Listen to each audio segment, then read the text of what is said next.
11.3 probability of distribution. So there's two types of distributions we want to look at. First, we have what's called a discrete random variables and continuous. So how are we going to tell those apart? If we look at these two graphs up here, this first histogram, okay, is a sum of two dice. So that means you're rolling dice and you can get a sum. So you can get 2, 3, 4, 5, 6. So again, this is a bar graph, which also known as a histogram. This one here to the right is miles per gallon. When you're driving, right, you get different miles per gallon. Now, what's the difference between the two? This one right here with the sum of two dice, this is discrete. And the reason why this is discrete is because discrete is a certain value. You can count it, right? You can't get the sum of two dice being 2.1 or 5.6, okay? That's not allowed for the sum of two dice. But miles per gallon, this is continuous. And the reason why this one is continuous is because you can get decimals. You can get in between the numbers. You can drive 19.2 miles, okay? Or you could drive 25.3 miles. So that's the difference between a discrete and continuous graph. Okay, so let's look at a couple examples. The number of songs found on a random selection of an MP3 player. Okay, so you guys don't have MP3 players. Let's talk about the number of random songs found on, let's say, Spotify. Okay, now is this discrete or is this continuous? Well, this one will be discrete. And the reason why this one is discrete is because you can't find 5.2 songs, or you can't find a half a song. You're going to find the whole song on whatever playlist you make. Let's look at a couple other examples. Number of pages on a web page. This one too is discrete. Again, why is this discrete? Because you can have one page, 2 pages, you can't have 3 pages. Number of stations on a cable package, right? DirecTV, this is discrete. You have 5 channels or 10 channels. You don't have 2.5 channels. Amount of precipitation in the city per month. Well, we're talking about rain. This one's continuous. Okay, you can have 2.5 inches of rain. Okay, the number of cars passing through intersection of a given interval. So this one's interesting. If we had a camera and at any time they took a picture, this is continuous. And here's why. You can have a car here, but you can also have a car here when it's taking the picture, right? The car's halfway in the intersection. So you could have 1.5 cars. You can also have a car here and a car here, right? But because you can have half of the car taken at a time, that's why that one's continuous. Okay, probability distribution. Now, what's really interesting about probability distribution is this comes a lot in real life problems, okay? If we look at this, probability distribution must be at least 0. So that means you have a minimum of 0, and then must be no greater than 100, right? So you have a maximum of 100. Think about a test. You can't get a negative percentage on a test. A majority of the time, you can't get over 100%, obviously, unless there's extra credit. So one thing to remember about probability distribution is it's always equal to 1, okay? And 1 also means 100%. Let's look at this example. Experimental, right? This is experimental because you're throwing paper clips on a grid. So when a batch of 145 paper clips is dropped on different squares, this is observed. So you have 113.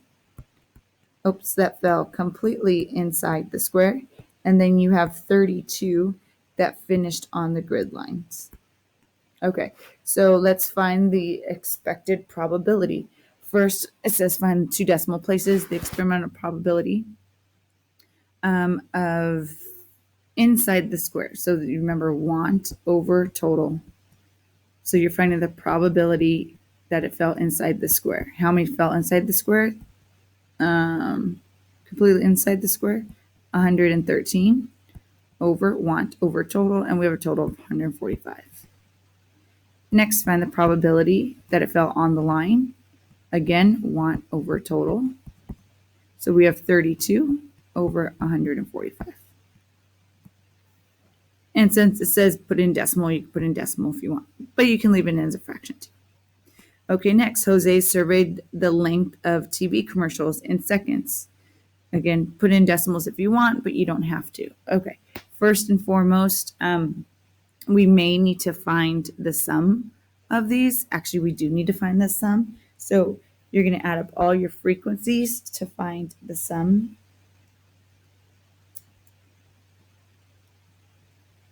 Which is 78. Okay, so A, the probability, it's 20 to 39 seconds. Again, want over total.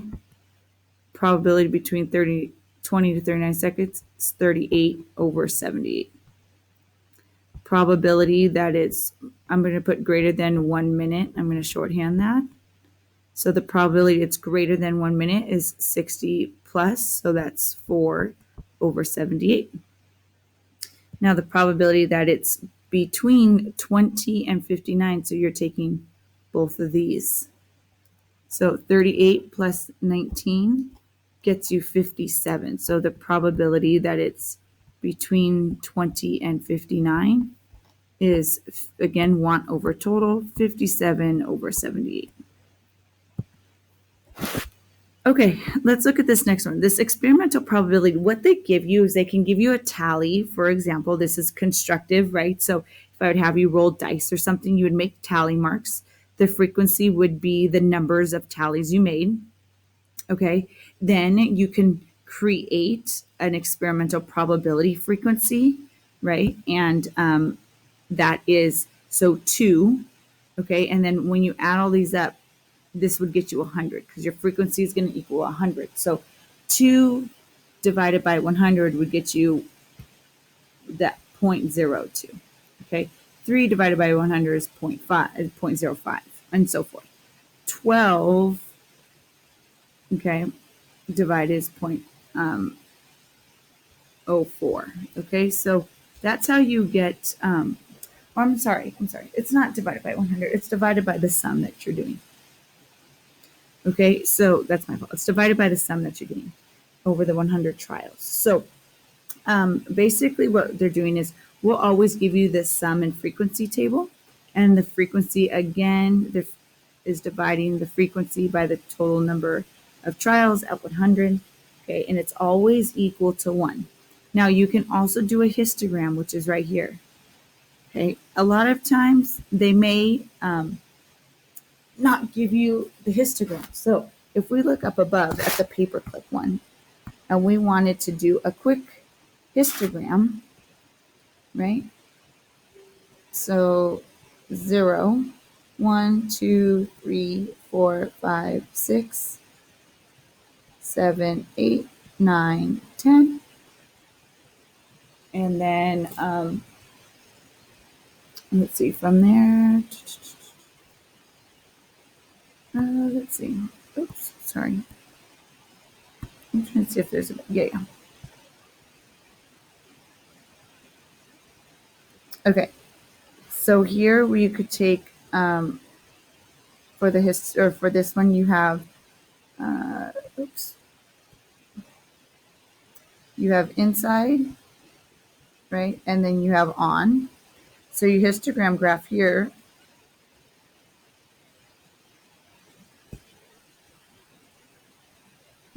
let's do a different one. I think a better histogram. We'll wait to do a histogram a little bit. Sorry. Let's keep going. Let's do these and then we'll go back to a histogram. Okay, so let's just look at theoretical probability and then we'll go back because I forgot we need to do these. So theoretical probability, a carton of eggs contains 8 brown eggs and the rest are white. Eggs is how many white? Well, if you have 12 total and 8 of them are brown, that means 4 are going to be white.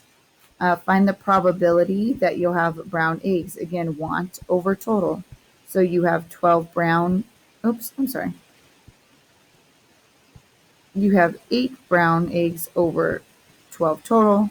Probability that they're white, 4 over 12. All right, let's keep going. So theoretical probability, again, you get the sum at the frequency table. This is why I wanted to wait. I forgot. You're going to do a histogram for frequency tables. This is just kind of stuff to look at. We want to make sure that remember that the relative frequency is always going to equal 1. Okay, and we're going to look at another example, more examples like this. Okay, so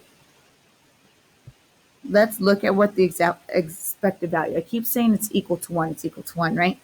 That's the frequency, but you have the expected value, which is right here. You have this funny looking E. That funny looking E means the sum. So a lot of times the way you'll see it written is the sum of N times P. Okay, again, this is the sum of N. N is your number you want, times P, which is your probability. All right, so let's look at this. The expected value here for this game show.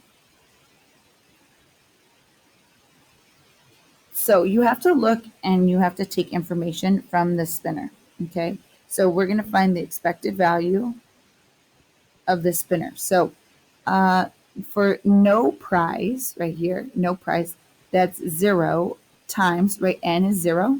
Number of times you get no prize is 0, or what type of prize it is 0. The probability is 20%, so that's 0.20. Okay, then you're going to add it. Let's keep going.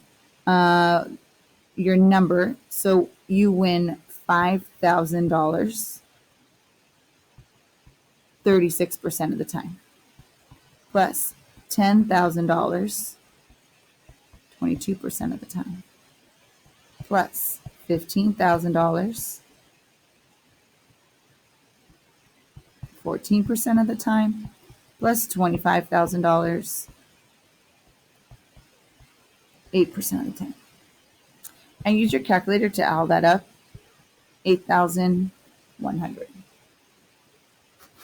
Okay, so that's the expected value.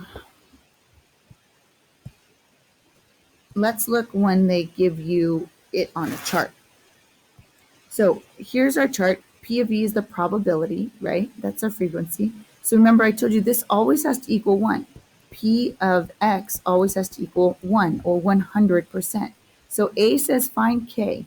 The way you find K is this whole thing has to equal 1. So if you look, K, if you write that equation out, you have for A, you have 0.10 plus 0.30 plus 0.45 plus 0.10 plus K all equals 1. Again, our probability has to equal 1. So then solving this, you have K equals 0.15 once you simplify and subtract. B, what's the probability that X is greater than or equal to 3? Okay, so now knowing that K is 0.15, we're going to put 0.15 there. All right, so greater than 3. So we need these two. So remember, it's the probability of 3 plus the probability of 4. Those are two values that are greater than or equal to 3. So we're just talking about the probability. The probability of 3 is 0.10 plus the probability of 4 is 0.15. So the probability of getting X is greater than or equal to 3 is 0.25.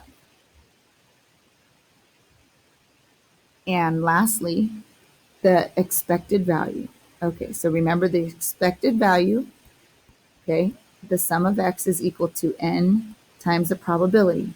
So it's N is the number times the probability. So let's start with 0. 0 times 0.10. Again, 0 is my N, my probability is 0.10. Plus 1 times 0.30. Plus 2 times 0.45. Plus 3 times 0.10. Plus 4 times, and K is 0.15. Okay, and you add that all up and you get your answer. All right, next let's look at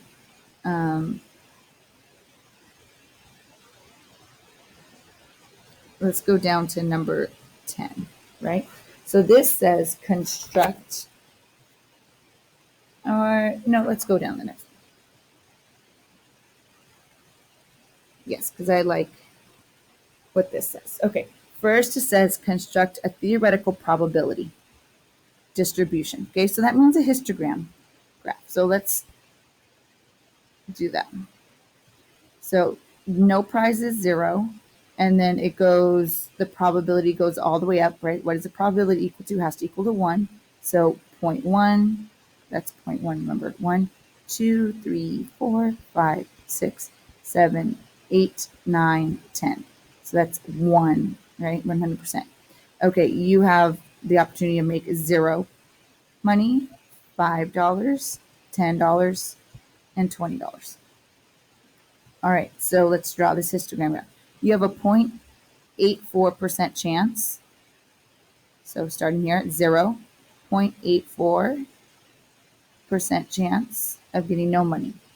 For $5, you have a 0.1% chance.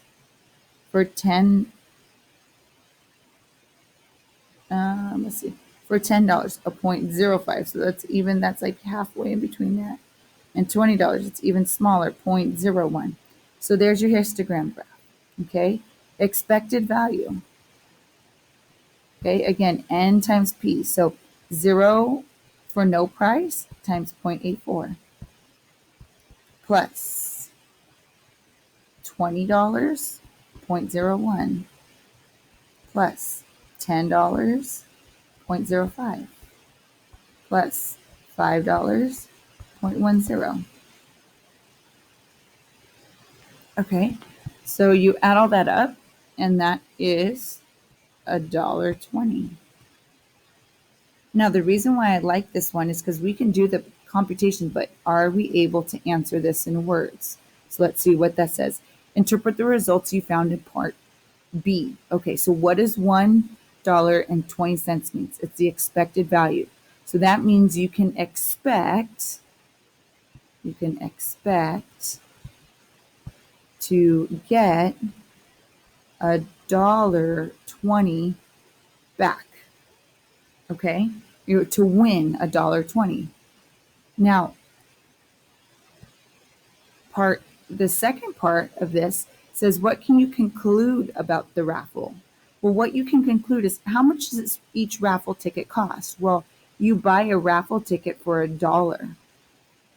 So if you buy for $1, right, and you can expect to get $1.20 back, is this a good raffle to play in? Yeah. So I would say yes. It's a good raffle. Now, is your probability high of getting $1.20? Maybe not, right? Because 84% of the time you get no money, but there could be other opportunities that you win maybe $5, $10, or $20. Okay, that's it for today's lesson.